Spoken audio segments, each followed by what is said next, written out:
এই তুমি থামো তো। এই তুই কর রে। এই দীপঙ্কর, একজন আইএস অফিসার। এই দীপঙ্কর, তুই এটা কর।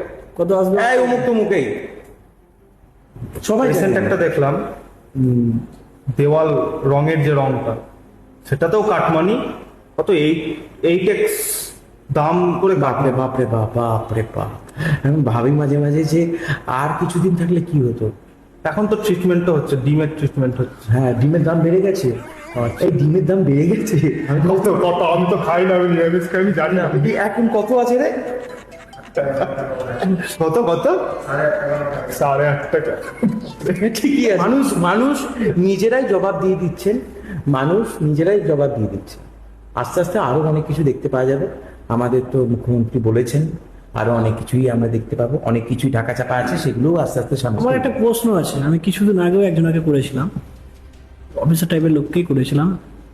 এই যে ফুটপাতের দোকানগুলো উঠিয়ে দিচ্ছে, আমার এটাতে কোনো খারাপ বা ভালো কিছু নয়, কিন্তু আমার বক্তব্য হলো যারা 35-40 বছর ধরে করে খাচ্ছে, ওদের তো শেষ, আর তো কিছু করতে পারবে না।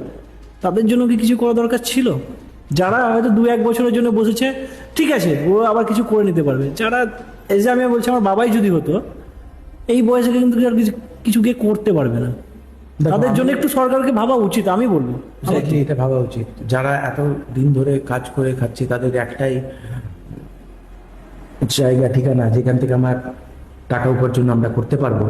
তো আমার তো মনে হয় কিছু একটা করা উচিত।